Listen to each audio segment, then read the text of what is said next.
ಏಲಿ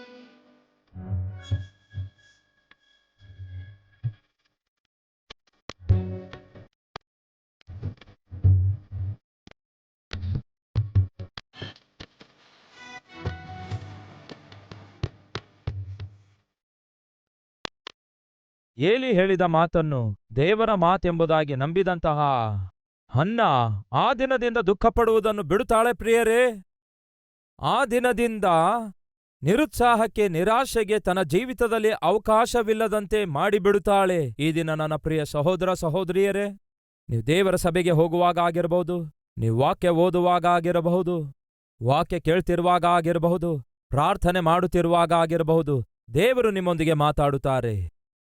ನಿಮ್ಮ ಮನಸ್ಸಿನೊಳಗೆ ನಿಮ್ಮೊಂದಿಗೆ ಮಾತಾಡ್ತಾರೆ, ವಾಕ್ಯದ ಮೂಲಕ ನಿಮ್ಮೊಂದಿಗೆ ಮಾತಾಡ್ತಾರೆ.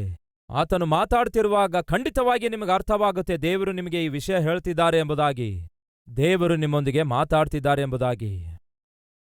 ಆದರೆ ದುರದೃಷ್ಟವೇನೆಂದರೆ ನಮ್ಮ ಜೀವಿತದಲ್ಲಿ ದೇವರು ನಮ್ಮೊಂದಿಗೆ ಮಾತಾಡ್ತಿರುವಾಗ ಕೇಳುವ ಪರಿಸ್ಥಿತಿ ನಮ್ಮಲ್ಲಿ ಅನೇಕರಿಗಿಲ್ಲ. ಕಾರಣವೇನೆಂದರೆ ನಾವು ಲೋಕದಲ್ಲಿ ಜೀವಿಸುತ್ತಾ ಇರುವುದರಿಂದ.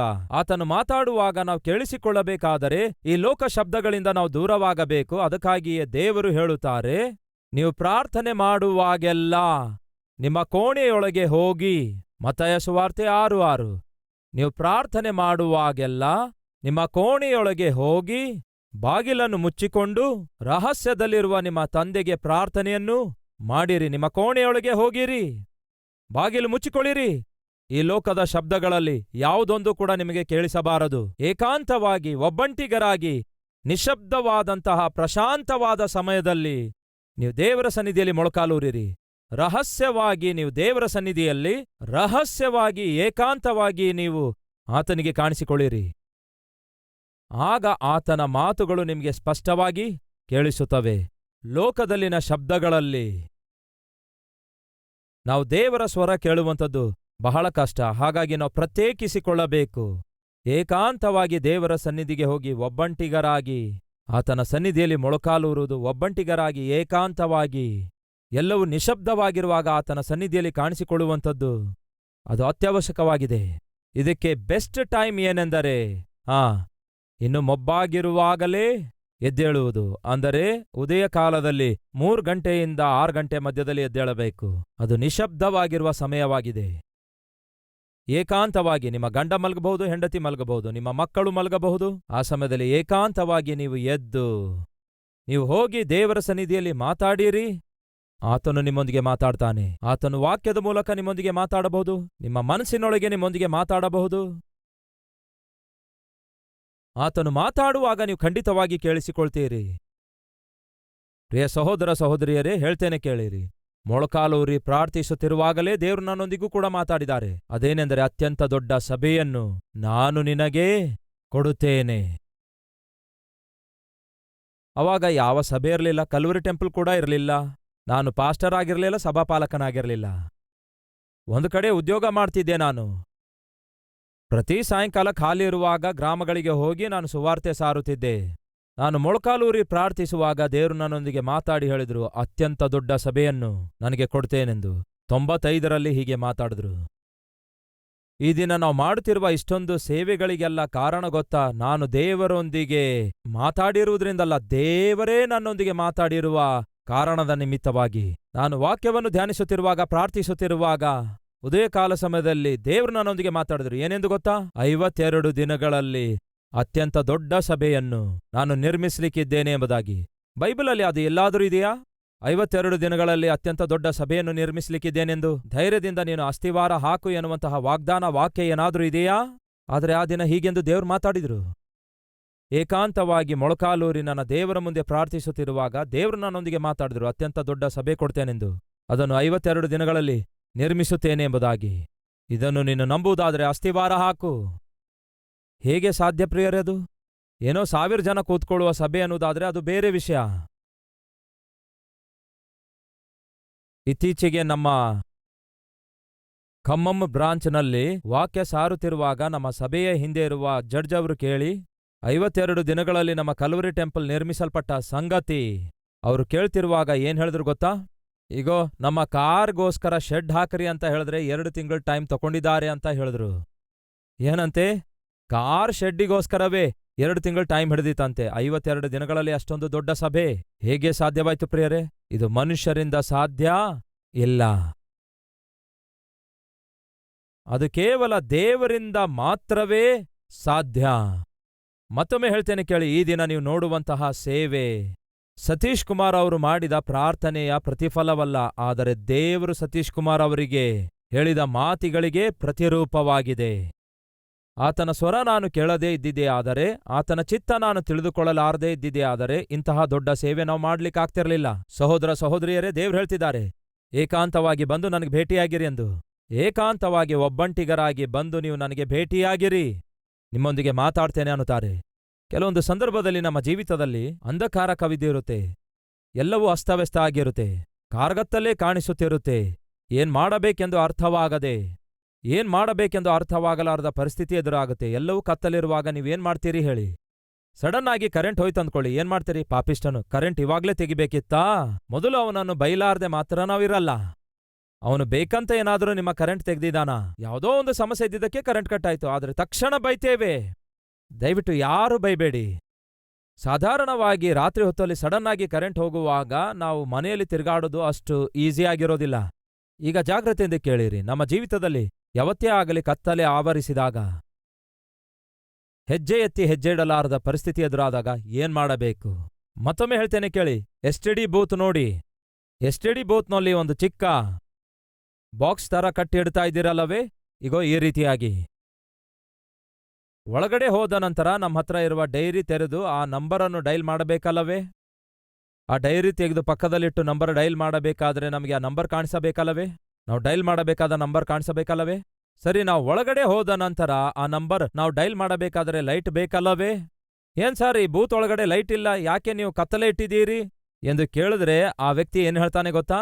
ಅದರೊಳಗಡೆ ಲೈಟ್ ಇದೆ ಅನ್ನುತ್ತಾ ಇದ್ದೀರಿ, ಆದ್ರೆ ಬೆಳಗುತ್ತಾ ಇಲ್ವಲ್ಲ ಸಾರ್ ಅಂದಾಗ ಅವನು ಹೇಳೋದೇನ್ ಗೊತ್ತಾ? ಮೊದಲು ನೀವು ಬಾಗಿಲು ಮುಚ್ಚಿರಿ ಅನ್ನುತ್ತಾನೆ. ಏನ್ ಮಾಡಬೇಕು? ನೀವು ಬಾಗಿಲನ್ನು ಮುಚ್ಚಿರಿ.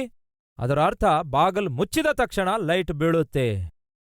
ಡೋರ್ ತೆರೆದ್ರೆ ಮತ್ತೆ ಲೈಟ್ ಆಫ್ ಆಗುತ್ತೆ. ಯಾಕೆಂದ್ರೆ ಕರೆಂಟ್ ಸೇವ್ ಮಾಡುವುದಕ್ಕಾಗಿ ಆ ರೀತಿ ಅವರು ಸೆಟ್ ಮಾಡಿದ್ದಾರೆ. ಇದೊಂದು ಅದ್ಭುತವಾದ ಪಾಠ ಕಲಿಸುತ್ತೆ. ಏನೆಂದು ಗೊತ್ತಾ?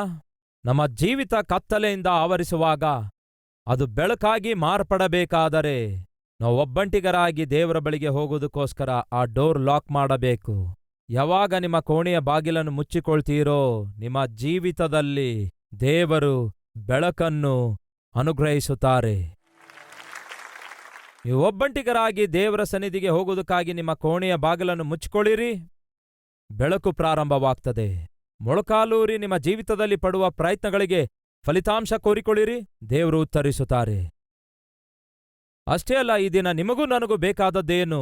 ವಾಗ್ದಾನ. ನಿಮ್ಮನ್ನು ನನ್ನನ್ನು ಬದುಕಿಸುವಂಥದ್ದೇನು? ವಾಗ್ದಾನ. ನಿಮಗೂ ನನಗೂ ಭರವಸೆ ಕೊಡುವುದೇನು? ವಾಗ್ದಾನ. ಮತ್ತೊಮ್ಮೆ ಹೇಳ್ತೇನೆ ಕೇಳಿರಿ, ಉದ್ಯೋಗ ಪ್ರಯತ್ನಕ್ಕಾಗಿ ಹೋಗ್ತೀರಿ, ಇಂಟರ್ವ್ಯೂಗಾಗಿ ಹೋಗ್ತೀರಿ, ಸೆಲೆಕ್ಟ್ ಆಗ್ತೀರಿ. ಆದರೆ ಸೆಲೆಕ್ಟ್ ಆದಂತಹ ನಿಮಗೆ ಭರವಸೆ ಏನಿದೆ? ವಾಗ್ದಾನ. ಒಂದೇನೆಂದರೆ ನೀವು ಸೆಲೆಕ್ಟ್ ಆಗಿದ್ದೀರಿ, ಅದೊಂದು ವಾಗ್ದಾನ.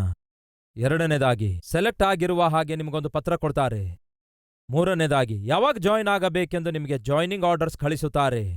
ಅವರ ಮಾತನ್ನು ನೀವು ನಂಬುತ್ತೀರಿ, ಅವರು ಬರೆದುಕೊಟ್ಟ ಪತ್ರವನ್ನು ನೀವು ನಂಬುತ್ತೀರಿ. ಅದಕ್ಕಿಂತಲೂ ಶ್ರೇಷ್ಠವಾದದ್ದಾಗಿದೆ ಈ ದೇವರ ಮಾತು, ದೇವರ ಲೇಖನ ಆಗಿರುವಂತಹ ಈ ಪರಿಶುದ್ಧ ಸತ್ಯವೇದ. ದುರದೃಷ್ಟವೇನೆಂದರೆ ನಾವು ನ್ಯೂಸ್ ಪೇಪರ್ ಓದುತ್ತೇವೆ, ಕಾಣಿಸುವ ಮ್ಯಾಗಝೀನ್ಸ್ಗಳೆಲ್ಲ ಓದುತ್ತೇವೆ, ಆದರೆ ಪರಿಶುದ್ಧ ಸತ್ಯವೇದ ಮಾತ್ರ ತೆರೆದು ಓದೋದಿಲ್ಲ. ಅದೇ ನಮ್ಮ ಜೀವನದ ಲೋಪ ಆಗಿದೆ. ಸಹೋದರ ಸಹೋದರಿಯರೇ, ಈ ಲೋಕದಲ್ಲಿ ಮನುಷ್ಯರು ಮಾತು ಕೊಡಬಹುದು, ಭರವಸೆ ಕೊಡಬಹುದು, ಧೈರ್ಯದಿಂದಿರಿ ಎಂಬುದಾಗಿ ಹೇಳಬಹುದು, ಆನಂತರ ಕೈ ಕೊಡಬಹುದು. ಆದರೆ ನನ್ನ ದೇವರು ಮಾತು ಕೊಡುವುದಾದರೆ ಖಂಡಿತವಾಗಿ ಆ ಮಾತನ್ನು ನೆರವೇರಿಸುತ್ತಾರೆ. ಒಮ್ಮೆ ಒಬ್ಬ ಹುಡುಗ ಅನಾರೋಗ್ಯ ಪಾಲಾಗ್ತಾನೆ, ಹಾಸ್ಪಿಟಲ್ ಸೇರಿಸ್ತಾರೆ. ತೀವ್ರವಾದ ಅನಾರೋಗ್ಯ, ಅದು ಟ್ರೀಟ್ಮೆಂಟ್ ಜರುಗುತ್ತಾ ಇತ್ತು. ದಿನೇ ದಿನೇ ಆರೋಗ್ಯ ಕ್ಷೀಣಿಸಿ ಹೋಗ್ತಾ ಇತ್ತು. ತಾಯಿ ಹೃದಯ ಕಳವಳಗೊಳ್ಳುತ್ತಿತ್ತು. ಅಂತಹ ಸಮಯದಲ್ಲಿ ಡಾಕ್ಟರ್ ಅವರು ಬರ್ತಾರೆ, ದೊಡ್ಡ ಡಾಕ್ಟರ್ ಅವರು ಬರ್ತಾರೆ. ಆ ದೊಡ್ಡ ಡಾಕ್ಟರ್ ಬಂದಾಗ ತಾಯಿ ಅವರ ಕಾಲಿಗೆ ಬಿದ್ದು ಬಹಳಷ್ಟು ಬೇಡಿಕೊಳ್ತಾಳೆ, ಅಯ್ಯ, ಏನೋ ಒಂದು ಮಾಡಿ ನನ್ನ ಮಗನಿಗೆ ಬದುಕಿಸಿರಿ, ದಯವಿಟ್ಟು ನನ್ನ ಮಗನಿಗೆ ಬದುಕಿಸಿರಿ ಅಂದಾಗ ಡಾಕ್ಟರ್ ಅವರು ಹೇಳ್ತಾರೆ, ನೋಡಮ್ಮ, ಭಯಪಡುವ ಅಗತ್ಯವಿಲ್ಲ, ನಿಮ್ಮ ಮಗನ ಪ್ರಾಣಕ್ಕೆ ಯಾವುದೇ ಅಪಾಯ ಇಲ್ಲ. ನಿಮ್ಮ ಮಗ ಖಂಡಿತವಾಗಿ ಬದುಕುತ್ತಾನೆ, ಧೈರ್ಯದಿಂದಿರಿ ಎಂದು ಹೇಳಿದ ಕೂಡಲೇ ಆಕೆ ಆ ಮಾತನ್ನು ನಂಬುತ್ತಾಳೆ. ನನ್ನ ಮಗನಿಗೇನೂ ಆಗುವುದಿಲ್ಲವೆಂದು ನಾನು ಭಯಪಡುವ ಅವಶ್ಯಕತೆ ಇಲ್ಲ, ನನ್ನ ಮಗನ ಪ್ರಾಣಕ್ಕೆ ಯಾವ ಅಪಾಯವಿಲ್ಲೆಂದು ಡಾಕ್ಟರೇ ಹೇಳಿದ್ದಾರೆ ಎಂದು ಹೀಗೆ ಆ ತಾಯಿ ಹಾಸ್ಪಿಟಲ್ನಲ್ಲಿರುವ ಮಗನಿಗೆ ಅಲ್ಲಿರುವ ಡಾಕ್ಟರ್ ಮತ್ತು ನರ್ಸಸ್ಗೆ ಒಪ್ಪಿಸಿಕೊಟ್ಟು, ಹೇಗೂ ಪ್ರಾಣ ಅಪಾಯವಿಲ್ವಲ್ಲ, ಹೇಗೂ ಬದುಕುತ್ತಾನಲ್ಲವೋ, ಕನಿಷ್ಠ ನಾನು ಉದ್ಯೋಗಕ್ಕೆ ಹೋಗಿ ಕೆಲಸ ಮಾಡುವುದಾದ್ರೆ ಬಂದ ದುಡ್ಡಿನಿಂದ ಮಗನ ಔಷಧಿ ಕೊಂಡುಕೊಳ್ಳಬಹುದಲ್ಲವೋ ಎಂದು ಯೋಚಿಸಿ, ಹೇಗೂ ಮಗನು ಬದುಕುತ್ತಾನಲ್ಲವೋ ಅಂದುಕೊಂಡು ಆ ತಾಯಿ ಬೆಳಿಗ್ಗೆ ಉದ್ಯೋಗಕ್ಕೆ ಹೋಗ್ತಾಳೆ. ಸಂಜೆವರೆಗೂ ಉದ್ಯೋಗ ಮಾಡಿ ತಿರುಗಿ ಬರುತ್ತಾಳೆ. ರಾತ್ರಿ ಆಗುವವರೆಗೂ ಮಗನೊಂದಿಗೆ ಕೂತ್ಕೊಳ್ತಾ ಇದ್ದಳು. ಆನಂತರ ಮಗ ಮಲಗುತ್ತಾ ಇದ್ದ, ಆಕೆಯು ಮಲಗುತ್ತಾ ಇದ್ದಳು. ಆದರೆ 3 ದಿನ ಆದ ನಂತರ ಆಕೆಯ ಮಗನು ಸಾಯುತ್ತಾನೆ. ಈ 3 ದಿನಗಳವರೆಗೂ ತಾಯಿ ಮಗುವಿನ ಬಳಿಯಲ್ಲಿ ಇರಲಿಲ್ಲ ಪ್ರಿಯರೇ. ಎಲ್ಲಿದ್ದಳು ಗೊತ್ತಾ? ಉದ್ಯೋಗ ಮಾಡ್ತಾ ಇದ್ದಳು. 3ನೇ ದಿನದಲ್ಲಿ ಆಕೆ ಮಗ ಸಾಯುತ್ತಾನೆ. ಆಗ ಡಾಕ್ಟರ್ ಬಳಿಗೆ ಹೋಗಿ ಕೇಳ್ತಾಳೆ, ಇದೇನು ಡಾಕ್ಟರೇ, ನೀವು ನನ್ನ ಮಗನು ಬದುಕುತ್ತಾನೆ ಎಂದು ಹೇಳಿದಿರಲ್ಲವೇ, ಪ್ರಾಣಕ್ಕೆ ಹಾನಿ ಇಲ್ಲ ಅಂದಿದ್ದೀರಿ, ಇದೇನು ನನ್ನ ಮಗ ಆಕಸ್ಮಿಕವಾಗಿ ಸತ್ತೋದನಲ್ಲವೇ ಅಂದಾಗ ಆ ಡಾಕ್ಟರ್ ಹೇಳ್ತಾರೆ, ನೋಡಮ್ಮ, ನಿನಗಿರುವ ಒಬ್ಬನೇ ಒಬ್ಬ ಮಗ, ಆ ಮಗನಿಗೆ ಏನಾಗ್ತದೋ ಎಂಬ ನಿಮ್ಮ ಬಾಧೆಯನ್ನು ನೋಡಿ ನಿನಗೇನೋ ಒಂದು ಸುಮ್ಮನೆ ಭರವಸೆ ಧೈರ್ಯ ಮಾತು ಕೊಟ್ಟರೆ ಪ್ರಶಾಂತವಾಗಿ ಇರ್ತಿ ಅಂದುಕೊಂಡು ಹಾಗೆ ಹೇಳ್ದೇನಮ್ಮ. ಇದೇನ್ ಡಾಕ್ಟರೇ ನೀವು ಮಾಡಿದ್ದು? ನಿಜವಾಗ್ಲೂ ನನ್ನ ಮಗ ಸಾಯ್ತಾನೆ ಎಂದು ಗೊತ್ತಿರುವುದಾದರೆ ನಾನು ಉದ್ಯೋಗಕ್ಕೆ ಹೋಗ್ತಾ ಇರಲಿಲ್ಲ ಡಾಕ್ಟರೇ. ಕನಿಷ್ಠ ಕೊನೆ ಕ್ಷಣಗಳಲ್ಲಿ, ಕೊನೆ ದಿನಗಳಲ್ಲಿ ನಾನು ನನ್ನ ಮಗನೊಂದಿಗೆ ಸಮಯ ಕಳೆಯುತ್ತಾ ಇದ್ದೆ ಡಾಕ್ಟರೇ. ಅದು ಕೂಡ ನನಗಿಲ್ಲದಂತೆ ಮಾಡ್ಬಿಟ್ಟಿರಲ್ಲವೇ? ನೋಡಿ ಪ್ರಿಯರೇ, ಮನುಷ್ಯರು ಕೊಡುವ ಭರವಸೆ ಇಗೋ ಇಂತಹ ಬಾಧೆಯನ್ನುಳಿಸುತ್ತೆ. ಆದರೆ ನನ್ನ ದೇವರು ಒಂದು ಭರವಸೆ ಕೊಡುವುದಾದರೆ ಇರುವ ಬಾಧೆಯನ್ನೆಲ್ಲ ತೊಲಗಿಸುತ್ತಾರೆ. ಅದಕ್ಕಾಗಿಯೇ ಬೈಬಲ್ ಹೇಳ್ತದೆ, ಮನುಷ್ಯರನ್ನು ನಂಬುವುದಕ್ಕಿಂತ, ರಾಜರುಗಳಲ್ಲಿ ಭರವಸೆ ಇಡುವುದಕ್ಕಿಂತ ಯೆಹೋವನನ್ನೇ ಆಶ್ರಯಿಸುವುದು ಮೇಲು. ನನ್ನ ಪ್ರಶ್ನೆ, ದೇವರು ನಿಮಗೇನಾದ್ರೂ ಭರವಸೆ ಕೊಟ್ಟಿದ್ದಾರಾ? ದೇವರು ನಿಮಗೇನಾದ್ರೂ ವಾಗ್ದಾನ ಕೊಟ್ಟಿದ್ದಾರಾ? ದೇವರು ಯಾವಾಗ ವಾಗ್ದಾನ ಕೊಡ್ತಾರೆ? ನೀವು ಬೈಬಲ್ ಓದುವಾಗ ಕೊಡ್ತಾರೆ. ಯಾವಾಗ ಕೊಡ್ತಾರೆ ವಾಗ್ದಾನ? ನೀವು ನಂಬುವುದಾದರೆ ಕೊಡ್ತಾರೆ ವಾಗ್ದಾನ. ಯಾವಾಗ ದೇವರು ನಿಮ್ಮೊಂದಿಗೆ ಮಾತಾಡ್ತಾರೆ? ನೀವು ಮೊಳಕಾಲೂರಿ ಏಕಾಂತವಾಗಿ ಆತನೊಂದಿಗೆ ಮಾತಾಡುವಾಗ ಆತನು ನಿಮ್ಮೊಂದಿಗೆ ಮಾತಾಡ್ತಾನೆ. ಆದರೆ ಎಲ್ಲಿದೆ? ಪ್ರಾರ್ಥಿಸುವುದಕ್ಕಾಗಿ ಸಮಯವಿಲ್ಲ, ಏಕಾಂತವಾಗಿ ದೇವರೊಂದಿಗೆ ಕಾಲ ಕಳೆಯಲು ನಿಮಗೆ ಸಮಯವಿಲ್ಲ, ವಾಕ್ಯ ಓದುವುದಕ್ಕಾಗಿ ಸಮಯವಿಲ್ಲ, ವಾಗ್ದಾನ ಸ್ವಾಧೀನ ಮಾಡಿಕೊಳ್ಳುವುದಕ್ಕಾಗಿ ಸಮಯವಿಲ್ಲ. ಅದಕ್ಕಾಗಿಯೇ ನಿಮ್ಮ ಜೀವಿತದಲ್ಲಿ ಗಲಿಬಿಲಿದೆ, ಅದಕ್ಕಾಗಿಯೇ ನಿಮ್ಮ ಜೀವಿತದಲ್ಲಿ ಒತ್ತಡವಿದೆ, ಅದಕ್ಕಾಗಿಯೇ ನಿಮ್ಮ ಜೀವಿತದಲ್ಲಿ ಅಶಾಂತಿ, ಅಸಮಾಧಾನ ಇದೆ. ಆ ದಿನ ಏಕಾಂತವಾಗಿ ದೇವರ ಸನ್ನಿಧಿಯಲ್ಲಿ ಹನ್ನ ತನಗಿರುವ ಬಾಧೆನೆಲ್ಲ ಹೊಯ್ದುಕೊಳ್ಳುತ್ತಾಳೆ, ದುಃಖದಿಂದ ಪ್ರಾರ್ಥನೆ ಮಾಡುತ್ತಾಳೆ. ಅದನ್ನು ನೋಡಿದಂತಹ ದೇವರು ಏಲಿಯ ಮುಖಾಂತರ ವಾಗ್ದಾನ ಕೊಡ್ತಾರೆ, ನೋಡಮ್ಮ, ದೇವರು ನಿನಗೆ ಉತ್ತರ ಕೊಡುವಂಥವರಾಗಿದ್ದಾರೆ ಎಂದು ದೇವರು ಮಾತು ಕೊಡ್ತಾರೆ. ಯಶ್, ನೀವು ದೇವರ ಸಭೆಗೆ ಬರುವಾಗ ದೇವರು ತನ್ನ ಸೇವಕರ ಮುಖಾಂತರ ನಿಮ್ಮ ಪಾಪ ಏನೆಂದು ಬಯಲ್ಪಡಿಸಬಹುದು, ನಿಮ್ಮನ್ನು ಗದರಿಸಬಹುದು, ನಿಮ್ಮ ಜೀವಿತದಲ್ಲಿ ನೀವು ಮಾಡ್ತಿರುವ ತಪ್ಪೇನೆಂದು ತಿಳಿಯಪಡಿಸಬಹುದು, ನಿಮ್ಮ ಮೇಲೆ ಬರಲಿಕ್ಕಿರುವ ಶಿಕ್ಷೆಯ ಕುರಿತು ನಿಮ್ಮನ್ನು ಎಚ್ಚರಿಸಬಹುದು. ಇಲ್ಲವೇ ದೇವರು ನಿಮಗೆ ಕೊಡಲಿಕ್ಕಿರುವ ಉತ್ತರದ ವಿಷಯವಾಗಿ ವಾಗ್ದಾನ ಕೊಡಬಹುದು, ಧೈರ್ಯ ಕೊಡಬಹುದು, ಆಧರಣೆ ಕೊಡಬಹುದು, ನಂಬಿಕೆಯನ್ನು ಹೆಚ್ಚಿಸಬಹುದು. ಅದು ನಿಮ್ಮ ಆತ್ಮಿಕ ಸ್ಥಿತಿಯ ಮೇಲೆ ಆಧಾರಗೊಂಡಿದೆ. ಇಲ್ಲವೇ ನೀವು ಬೈಬಲ್ ಓದುತ್ತಿರುವಾಗ, ಮೊಳಕಾಲು ಊರಿದವರಾಗಿ ನೀವು ಬೈಬಲ್ ಓದುತ್ತಾ ಇರುವಾಗ ದೇವ್ರ ವಾಕ್ಯದಿಂದ ನಿಮ್ಮೊಂದಿಗೆ ಮಾತಾಡಬಹುದು. ಯಾವ ಸಮಸ್ಯೆ, ಯಾವ ಕಷ್ಟ, ಯಾವ ಒತ್ತಡ ಹಾದು ಹೋಗ್ತಾ ಇದ್ದೀರೋ ಅದಕ್ಕೆ ತಕ್ಕಂತಹ ವಾಗ್ದಾನವನ್ನು, ಅದಕ್ಕೆ ತಕ್ಕಂತಹ ವಾಕ್ಯವನ್ನು ದೇವರು ನಿಮಗೆ ತೋರಿಸಿಕೊಡಬಹುದು. ಇಲ್ಲವೇ ಮೊಳಕಾಲು ಊರಿದವರಾಗಿ ಏಕಾಂತವಾಗಿ ನೀವು ದೇವರೊಂದಿಗೆ ಮಾತಾಡುತ್ತಿರುವಾಗ ದೇವರ ಆಲೋಚನೆಗಳು, ದೇವರ ಯೋಚನೆಗಳು, ಆತನ ಉದ್ದೇಶಗಳು ದೇವರು ನಿಮ್ಮ ಹೃದಯದೊಳಗೆ ತಿಳಿಯಪಡಿಸಬಹುದು. ದೇವರು ನಿಮ್ಮೊಂದಿಗೆ ಮಾತಾಡುವುದಾದರೆ ಅದು ವಾಕ್ಯದ ಮೂಲಕ ಆಗಿರಬಹುದು, ವಾಕ್ಯೋಪದೇಶಕರ ಮೂಲಕವಾಗಲಿ ಮಾತಾಡುತ್ತಾರೆ. ಇಲ್ಲವೇ ನೀವು ಏಕಾಂತವಾಗಿ ದೇವರ ಸನ್ನಿಧಿಯಲ್ಲಿ ಮೊಳಕಾಲೂರಿ ಪ್ರಾರ್ಥಿಸುತ್ತಿರುವಾಗ ದೇವರು ಮೃದುವಾದ ಸ್ವರದಿಂದ ನಿಮ್ಮೊಂದಿಗೆ ಮಾತಾಡುತ್ತಾರೆ. ಎರಡನೇದು, ನೀವು ಮಾಡಿದ ಪ್ರಾರ್ಥನೆಗೆ ದೇವರು ಹೇಗೆ ಉತ್ತರಿಸುತ್ತಾರೆ? ವಾಕ್ಯದ ಮೂಲಕ ವಾಗ್ದಾನ ಕೊಡ್ತಾರೆ, ಇಲ್ಲವೇ ವಾಕ್ಯ ಬೋಧಿಸುವಂತಹ ದೇವರ ಸಂದೇಶಕನ ಮೂಲಕ ದೇವರು ಯಾವ ಕಾರ್ಯ ನಿಮಗಾಗಿ ಮಾಡ್ಲಿಕ್ಕಿದ್ದಾರೆಂದು, ಇಲ್ಲವೇ ಯಾವ ರೀತಿ ನಿಮ್ಮನ್ನು ಸಂಧಿಸ್ಲಿಕ್ಕಿದ್ದಾರೆಂದು ಮಾತಾಡ್ತಾರೆ. ಈ ಮಾತುಗಳು ನನಗೋಸ್ಕರವೇ, ಈ ವಾಗ್ದಾನ ನನಗೋಸ್ಕರವೇ. ನನಗಿರುವ ಕಷ್ಟವನ್ನು, ನನಗಿರುವ ಬಾಧೆಯನ್ನು ನೋಡಿದ ದೇವರು ನನ್ನೊಂದಿಗೆ ನೇರವಾಗಿ ಮಾತಾಡ್ತಿದ್ದಾರೆ ಎಂಬ ಭಾವನೆ ದೇವರು ನಿಮ್ಮೊಳಗಡೆ ಹುಟ್ಟಿಸುತ್ತಾರೆ. ಅದನ್ನು ನೀವು ಸ್ವಾಧೀನ ಮಾಡಿಕೊಳ್ಳುವುದಾದರೆ, ಅದನ್ನು ನೀವು ನಂಬುವುದಾದರೆ ನಿಮ್ಮ ಜೀವಿತದಲ್ಲಿ ನೀವು ಚಿಂತಿಸುವ ಅವಶ್ಯಕತೆ ಇಲ್ಲ, ನೀವು ಭಯಪಡುವ ಅವಶ್ಯಕತೆ ಇಲ್ಲ. ಅದಕ್ಕಾಗಿಯೇ ನೀವು ಪ್ರಾರ್ಥನೆ ಮಾಡುವಾಗ, ಕರ್ತನೇ ನನ್ನೊಂದಿಗೆ ಮಾತಾಡು ದೇವರೇ ಎಂದು ಹೇಳಿ ಏನ್ ಮಾಡಬೇಕು? ತೂಕಡಿಸುತ್ತಾ ಇರಬೇಕು. ದೇವರೇ ನನ್ನೊಂದಿಗೆ ಮಾತಾಡು ಎಂಬುದಾಗಿ ಪ್ರಾರ್ಥಿಸಿ ಮುಂದಕ್ಕೆ ಹಿಂದಕ್ಕೆ ತೂಗಾಡುತ್ತಾ ಇರಬೇಕು. ಹಾಗೆ ಮಾಡಬೇಕು. ಮತ್ತೇನ್ ಮಾಡಬೇಕು? ಸೇವಕರು ಸಂದೇಶ ಪ್ರಾರಂಭಿಸಿದ ಆರಂಭ ಕ್ಷಣದಿಂದ ಕೊನೆ ಕ್ಷಣದವರೆಗೂ ಜಾಗ್ರತೆಯಿಂದ ದೇವರು ಯಾವ ವಾಕ್ಯದೊಂದಿಗೆ ನನ್ನ ಸಂಗಡ ಮಾತಾಡುತ್ತಾರೆ ಎಂದು ನೀವು ಜಾಗ್ರತೆಯಿಂದ ಎದುರು ನೋಡಬೇಕು. ಒಂದು ದಿನ ನಾನು ಕುಟುಂಬ ಸಹಿತವಾಗಿ ಗೋವಾಕ್ಕೆ ಹೋಗಿದೆವು. ಸಮುದ್ರ ತೀರದ ಬಳಿಯಲ್ಲಿಯೇ ಹೋಟೆಲಿತ್ತು. ಸಂಜೆ ನಾವು ಸುಮ್ಮನೆ ವಾಕ್ಗಾಗಿ ಹೊರಗಡೆ ಬಂದೆವು.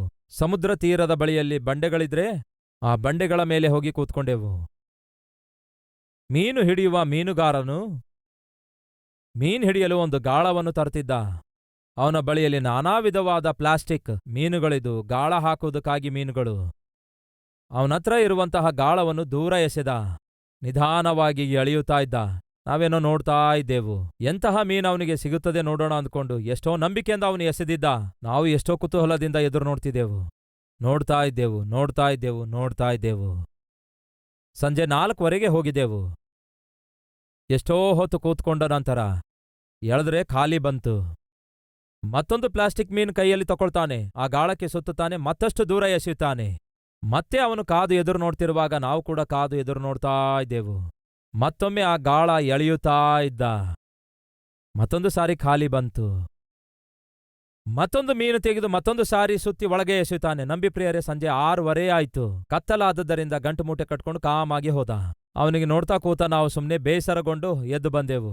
ಯಾಕೆಂದ್ರೆ ಒಂದು ಮೀನು ಅವನು ಹಿಡಲಿಲ್ಲ, ಒಂದು ಮೀನು ಕೂಡ ಅವನಿಗೆ ದೊರಕಲಿಲ್ಲ. ಆದರೆ 2 ಗಂಟೆ ಕಾದು ಎದುರು ನೋಡಿದ. ಎಷ್ಟು ನಿರೀಕ್ಷೆ ನೋಡಿ, ಮೀನು ದೊರಕುತ್ತದೆ ಎಂಬುದಾಗಿ. ಸುಮಾರು 2 ಗಂಟೆಯವರೆಗೂ ಅವನು ತನ್ನ ಪ್ರಯತ್ನ ಮಾಡುತ್ತಾನೆ, ಒಂದು ಮೀನು ಕೂಡ ಸಿಗಲ್ಲ.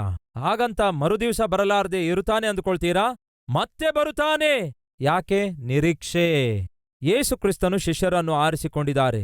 ಎಷ್ಟು ಜನರನ್ನು ಹೇಳಿ? ಹೇಳ್ತೇನೆ ಕೇಳಿ. 12 ಜನ ಶಿಷ್ಯರನ್ನು ಯೇಸು ಸ್ವಾಮಿ ಆರಿಸಿಕೊಳ್ಳುತ್ತಾರೆ. ಅವರಲ್ಲಿ ರಾಜರು ಎಷ್ಟು ಜನ ಇದ್ರು? ಅವರಲ್ಲಿ ಶಾಸ್ತ್ರಜ್ಞರು ಎಷ್ಟು ಜನ ಇದ್ರು?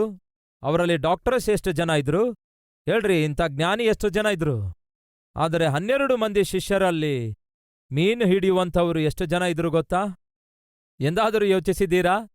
12 ಮಂದಿ ಶಿಷ್ಯರಲ್ಲಿ ಮೀನು ಹಿಡಿಯುವವರು ಎಷ್ಟು ಜನ ಎಂದು ನೋಡೋಣ ಬನ್ನಿ. ನಿಮ್ಮ ಬೈಬಲ್ನಲ್ಲಿ ನೋಡಿರಿ, ಯೋಹಾನ ಸುವಾರ್ತೆ 21ನೇ ಅಧ್ಯಾಯ 2ನೇ ವಚನ. ಸೀಮೋನ್ ಪೇತ್ರನು, ದಿದುಮನೆನಿಸಿಕೊಂಡ ತೋಮನು, ಗಲಿಲಾಯದ ಕಾನಾ ಊರಿನವನಾದ ನತಾನೀಯೇಲನು, ಜೆಬೆದಾಯನ ಮಕ್ಕಳು, ಆತನ ಶಿಷ್ಯರಲ್ಲಿ 2 ಅಲ್ಲಿ ಕೂಡಿದ್ದರು. ಎಷ್ಟು ಮಂದಿ? ಮತ್ತೊಮ್ಮೆ ನೋಡಿಕೊಳ್ಳೋಣವೇ? ಆಯ್ತು ಬನ್ನಿ. ಸೀಮೋನ ಪೇತ್ರ ಅಂದ್ರೆ ಒಬ್ಬನು, ದಿದುಮನೆನಿಸಿಕೊಳ್ಳುವ ತೋಮ 2, ಗಲಿಲಾಯದ ಕಾನಾ ಊರಿನವನಾದ ನತಾನೀಯೇಲನು ಅಂದರೆ 3ನೇವನು, ಜೆಬೆದಾಯನ ಮಕ್ಕಳು ಅಂದ್ರೆ ಯೋಹಾನ, ಯಾಕೋಬ 4 ಮತ್ತು 5 ಮಂದಿ ಆದರು. ಆತನ ಶಿಷ್ಯರಲ್ಲಿ 2 ಅಂದ್ರೆ ಒಟ್ಟು 7 ಮಂದಿ ಅಲ್ಲಿದ್ರು. ಸೀಮೋನ್ ಪೇತ್ರನು, ನಾನು ಮೀನು ಹಿಡಿಯಲು ಹೋಗುತ್ತೇನೆ ಎಂದು ಅವರಿಗೆ ಹೇಳಿದಾಗ, ನಾವು ಕೂಡ ನಿನ್ನ ಸಂಗಡ ಬರುತ್ತೇವೆ ಅನ್ನುತ್ತಾರೆ. ನಾವು ಕೂಡ ನಿನ್ನೊಂದಿಗೆ ಬಂದು ಮೀನು ಹಿಡಿಯುತ್ತೇವೆ ಅನ್ನುತ್ತಾರೆ. ಎಷ್ಟು ಮಂದಿ? 7 ಜನ ಅಂದ್ರೆ 12 ಮಂದಿ ಶಿಷ್ಯರಲ್ಲಿ ಯೇಸು ಕ್ರಿಸ್ತನು 7 ಮಂದಿ ಮೀನು ಹಿಡಿಯುವವರನ್ನೇ ಶಿಷ್ಯರನ್ನಾಗಿ ಆರಿಸಿಕೊಳ್ತಾರೆ. ಕಾರಣ ಏನು ಗೊತ್ತಾ? ಮೀನು ಹಿಡಿಯುವಂಥವರು ತಮ್ಮ ಕಣ್ಣಿನಿಂದ ನೋಡಿ ಅಲ್ಲ ಅವರು ಮೀನು ಹಿಡಿಯುವುದು, ಕೇವಲ ನಂಬಿಕೆಯಿಂದ ಹಿಡಿಯುತ್ತಾರೆ. ನಂಬಿಕೆಯಿಂದಲೇ ಬಲೆ ಹಾಕುತ್ತಾರೆ. ನಂಬಿಕೆಯಿಂದಲೇ ರಾತ್ರಿ ವೇಳೆಯಲ್ಲಿ ಮೀನು ಹಿಡಿಯಲು ದೋಣಿ ಹತ್ತಿ ಸಮುದ್ರದೊಳಗೆ ಹೋಗ್ತಾರೆ. ಅವರ ಕಣ್ಣಿಗೆ ಏನೂ ಕಾಣಿಸಲ್ಲ, ಆದರೆ ನಂಬಿಕೆ ಇರುತ್ತೆ. ಖಾಲಿಯಾಗಿರುವ ಅವರ ದೋಣಿಗಳು ತುಂಬಿಕೊಂಡವುಗಳಾಗಿ ದಡಕ್ಕೆ ಬರ್ತಾವೆ ನಂಬಿಕೆಯಿಂದ. ಒಂದು ದಿನ ಮೀನು ದೊರಕದೇ ಇದ್ರೂ ಕೂಡ, ಒಂದು ದಿನ ಅವರ ಹೊಟ್ಟೆ ತುಂಬದಿದ್ರೂ ಕೂಡ, ಒಂದು ದಿನ ಅವರ ಹಡಗುಗಳು ಮೀನುಗಳಿಂದ ಪೂರ್ತಿಯಾಗಿ ತುಂಬಿಕೊಳ್ಳದಿದ್ರೂ ಕೂಡ ನಂಬಿಕೆ ಕಳ್ಕೊಳ್ಳೋದಿಲ್ಲ. ನೆಕ್ಸ್ಟ್ ಡೇ ಮತ್ತೊಮ್ಮೆ ಪ್ರಯತ್ನ ಮಾಡ್ತಾರೆ. ಅದು ನಂಬಿಕೆ ಅಂದರೆ. ಅದಕ್ಕೆ ಯೇಸು ಆರಿಸಿಕೊಂಡಿರುವ 12 ಜನ ಶಿಷ್ಯರಲ್ಲಿ 7 ಮಂದಿ ಮೀನು ಹಿಡಿಯುವವರಾಗಿದ್ರು. ಸಹೋದರ ಸಹೋದರಿಯರೇ, ಒಂದು ದಿನ ನೀವು ಪ್ರಾರ್ಥಿಸಿದಾಗ ಉತ್ತರ ಬರದಿದ್ರೂ ಕೂಡ ನೀವು ಪ್ರಾರ್ಥಿಸುತ್ತಲೇ ಇರಬೇಕು. ಒಂದು ದಿನ ನೀವು ಕಣ್ಣೀರು ಸುರಿಸಿ ಪ್ರಾರ್ಥಿಸಿದಾಗ ತಕ್ಷಣ ಉತ್ತರ ಬರದಿದ್ರೂ ಕೂಡ ನೀವು ಕಣ್ಣೀರು ಸುರಿಸಿ ಪ್ರಾರ್ಥಿಸಬೇಕು. ಯಾಕೆಂದರೆ ನಂಬಿಕೆಯಿಂದ ನೀವು ನಿಮ್ಮ ಪ್ರಯತ್ನ ಮಾಡುವುದಾದರೆ ಖಂಡಿತವಾಗಿ ದೇವರು ಉತ್ತರಿಸುತ್ತಾರೆ. ಪ್ರತಿ ವರ್ಷ ಹನ್ನ ಅದೇ ಆಲಯಕ್ಕೆ ಬಂದು ಕಣ್ಣೀರು ಸುರಿಸುತ್ತಾ ಇದ್ದಳು. ಆದಾಗ್ಯೂ ಉತ್ತರ ಬರಲಿಲ್ಲ. ಹಾಗಂತ ಕಣ್ಣೀರು ಸುರಿಸಿ ಪ್ರಾರ್ಥಿಸುವುದನ್ನು ಬಿಡಲಿಲ್ಲ. ದೇವರ ಸನ್ನಿಧಿಗೆ ಬಂದು ಮೊರೆ ಇಡುವುದನ್ನು ಬಿಡಲಿಲ್ಲ. ಮತ್ತೆ ಯಥಾಸ್ಥಿತಿಯಲ್ಲಿ ಮುಂದಿನ ವರ್ಷ ಅದೇ ದೇವರ ಆಲಯಕ್ಕೆ ಬಂದು ಕಣ್ಣೀರು ಸುರಿಸಿ ದೇವರಿಗೆ ಪ್ರಾರ್ಥನೆ ಮಾಡ್ತಾ ಇದ್ದಳು. ದೇವರ ಸಮಯ ಆಸನವಾಯಿತು. ದೇವರು ಉತ್ತರಿಸುವಂತಹ ಸಮಯ ಬಂದೇ ಬಿಟ್ಟಿತು. ಮತ್ತೊಮ್ಮೆ ಹೇಳ್ತೇನೆ ಕೇಳಿ, ದೇವರು ನಿಮಗೆ ಉತ್ತರಿಸುವುದಕ್ಕಾಗಿ ಒಂದು ಸಮಯವನ್ನು ನಿರ್ಣಯಿಸಿಟ್ಟಿದ್ದಾರೆ. ಅದೇ ಸಮಯದಲ್ಲಿ ಖಂಡಿತವಾಗಿ ನಿಮಗೆ ಬರಬೇಕಾದಂತಹ ಉತ್ತರವನ್ನು ಅನುಗ್ರಹಿಸುತ್ತಾರೆ. ಹನ್ನಳ ಜೀವಿತದಲ್ಲಿ ದೇವರು ಉತ್ತರಿಸುವ ಸಮಯ ಬಂದಿತು. ಅದಕ್ಕಾಗಿಯೇ ದೇವರು ಹನ್ನಳ ಕಣ್ಣೀರನ್ನು ನೋಡುತ್ತಾರೆ, ವಾಗ್ದಾನ ಮಾಡುತ್ತಾರೆ. ಎಂತಹ ಮಗನನ್ನು ದೇವರು ಕೊಡ್ತಾರೆ ಗೊತ್ತಾ? ಬಹು ಅದ್ಭುತನಾದ ಮಗನನ್ನು ಕೊಡ್ತಾರೆ. ಯಾರು ಆ ಮಗನು? ಸಮುವೇಲನಾಗಿದ್ದ. ಯಾರು ಈ ಸಮುವೇಲ? ಕಟ್ಟ ಕಡೆಯ ನ್ಯಾಯಸ್ಥಾಪಕನಾಗಿದ್ದ. ಮತ್ತೇನಾಗಿದ್ದ? ಯಾಜಕನಾಗಿದ್ದ. ಮತ್ತೇನಾಗಿದ್ದ? ಪ್ರವಾದಿಯಾಗಿದ್ದ. ಒಂದು ಪೋಸ್ಟ್ ಅಲ್ಲ ಪ್ರಿಯರೇ. ಒಬ್ಬ ನ್ಯಾಯಸ್ಥಾಪಕನಾಗಿದ್ದ, ಒಬ್ಬ ಪ್ರವಾದಿಯಾಗಿದ್ದ, ಒಬ್ಬ ಯಾಜಕನಾಗಿದ್ದ. 3 ಶ್ರೇಷ್ಠವಾದಂತಹ ಉನ್ನತವಾದಂತಹ ಸೇವೆಯನ್ನು ಮಾಡುವಂತಹ ಅದ್ಭುತನಾದ ಮಗನನ್ನು ದೇವರು ಕೊಡ್ತಾರೆ. ಹನ್ನಳಿಗೆ ದೇವರು ಬಹುಮಾನವಾಗಿ ಕೊಡ್ತಾರೆ. ನನ್ನ ದೇವರು ಯಾರಿಗಾದರೂ ಆಲಸ್ಯ ಮಾಡಿ ಉತ್ತರಿಸುತ್ತಿರುವುದಾದರೆ ಶ್ರೇಷ್ಠವಾದ ಉತ್ತರವನ್ನೇ ಕೊಡುವುದಕ್ಕೋಸ್ಕರ ಆಲಸ್ಯ ಮಾಡುತ್ತಿದ್ದಾರೆ ಎಂಬ ವಾಸ್ತವವನ್ನು ದಯವಿಟ್ಟು ಮರೆಯಬೇಡಿರಿ. ಒಂದು ಸಾರಿ, ಒಂದು ದಿನ, ಒಂದು ವಾರ, ಒಂದು ತಿಂಗಳು, ಒಂದು ವರುಷ ನೀವು ಮಾಡಿದ ಪ್ರಾರ್ಥನೆಗೆ ಉತ್ತರ ಬರಲಿಲ್ಲವೆಂದು ಬೇಸರಗೊಳ್ಳಬೇಡಿ. ಶ್ರೇಷ್ಠವಾದ ಉತ್ತರ ಕೊಡುವುದಕ್ಕೋಸ್ಕರವೇ ದೇವರು ವೇಟ್ ಮಾಡ್ತಿದ್ದಾರೆ. ಅದಕ್ಕಾಗಿಯೇ ಆಲಸ್ಯ ಮಾಡುತ್ತಿದ್ದಾರೆ. ಹಾಗಾಗಿ ನೀವು ಮಾಡಬೇಕಾದದ್ದೇನು? ಮನುಷ್ಯರ ಮಾತಿನ ಮೇಲೆ. ಈ ದಿನ ಮನುಷ್ಯರು ಎಷ್ಟೋ ನಂಬಿಕೆಯುಳ್ಳವರಾಗಿರ್ತಿದ್ದಾರೆ. ಹಾಗಾದರೆ ದೇವರ ಮಾತಿನ ಮೇಲೆ, ದೇವರ ವಾಕ್ಯದ ಮೇಲೆ, ದೇವರ ವಾಗ್ದಾನದ ಮೇಲೆ ನಾವು ಇನ್ನೆಷ್ಟು ಹೆಚ್ಚು ನಂಬಿಕೆಯುಳ್ಳವರಾಗಿರಬೇಕು. ಆ ನಂಬಿಕೆ ನಮಗಿರುವುದಾದರೆ ಆ ವಾಗ್ದಾನ ಹೊಂದಿಕೊಳ್ಳಬೇಕು. ಆ ವಾಗ್ದಾನ ಹೊಂದಿಕೊಳ್ಳಬೇಕಾದರೆ ವಾಕ್ಯವನ್ನು ಓದಬೇಕು.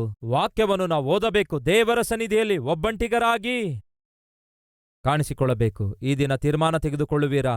ನಾನು ಒಬ್ಬಂಟಿಗನಾಗಿ ನನ್ನ ದೇವರ ಸನ್ನಿಧಿಯಲ್ಲಿ ನಾನು ಕಾಣಿಸಿಕೊಳ್ತೇನೆಂದು. ನಾನು ಒಬ್ಬಂಟಿಗನಾಗಿ ನನ್ನ ದೇವರೊಂದಿಗೆ ಮಾತಾಡುತ್ತೇನೆ. ಆತನು ಮಾತಾಡುವ ಮಾತುಗಳನ್ನು ಕೇಳಿಸಿಕೊಳ್ತೇನೆ. ಏಕಾಂತವಾಗಿ ನನ್ನ ದೇವರ ಸನ್ನಿಧಿಗೆ ಹೋಗಿ ನಾನು ವಾಕ್ಯವನ್ನು ಓದಿ ಧ್ಯಾನಿಸುತ್ತೇನೆ. ದೇವರು ನನಗೆ ಕೊಡುವಂತಹ ವಾಗ್ದಾನ ಸ್ವಾಧೀನ ಮಾಡಿಕೊಳ್ತೇನೆ. ಆ ವಾಗ್ದಾನ ನೆರವೇರುವಿಕೆ ನನ್ನ ಕಣ್ಣಾರೆ ಕ್ರಿಯೆಯಲ್ಲಿ ನಾನು ನೋಡುತ್ತೇನೆ ಎಂದು ನಂಬುವಂಥವರು ನನ್ನೊಂದಿಗೆ ಸೇರಿ ಪ್ರಾರ್ಥಿಸುವೀರಾ?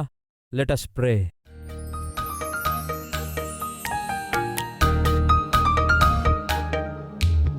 ಪರಿಶುದ್ಧನಾದ ದೇವರೇ, ಕೇಳಿರುವ ವಾಕ್ಯದಲ್ಲಿ ನಂಬಿಕೆ ಇಡುತ್ತಾ ಈ ದಿನ ದೇವರೇ ನಿಮ್ಮ ಮಕ್ಕಳು ನಿಮ್ಮ ಸನ್ನಿಧಿಯಲ್ಲಿ ಏಕಾಂತವಾಗಿ ದೇವರೇ ಅವರು ಕಣ್ಣೀರನ್ನು ಸುರಿಸಿ ವೇದನೆಯಿಂದ ದುಃಖದಿಂದ ಜಜ್ಜಿ ಹೋದಂತಹ ಮನಸ್ಸಿನಿಂದ ನಿಮ್ಮ ಪಾದದ ಬಳಿಯಲ್ಲಿ ಅವರು ಕಣ್ಣೀರು ಸುರಿಸುವಾಗ ದೇವರೇ ಅವರ ಕಣ್ಣೀರನ್ನು ನೋಡಿ ಅವರಿಗೆ ಸಂಪೂರ್ಣವಾದ ಉತ್ತರ ದಯಪಾಲಿಸುವುದಕ್ಕೋಸ್ಕರ ನಿಮ್ಮ ಮಹಾಕೃಪೆಯನ್ನು ತೋರಿಸಿರೆಂದು ಬೇಡಿಕೊಳ್ಳುತ್ತೇನೆ.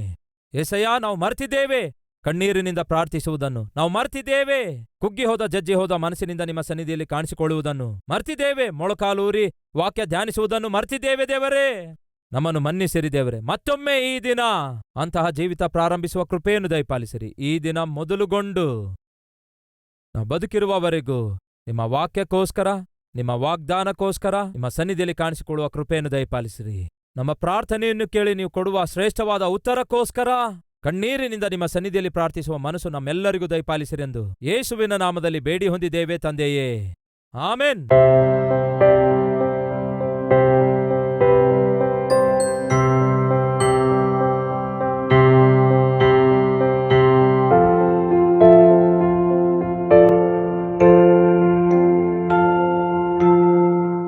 ಪ್ಲಾಸಾ, Calvary, post box number 30, Kukatpally, Hyderabad 72.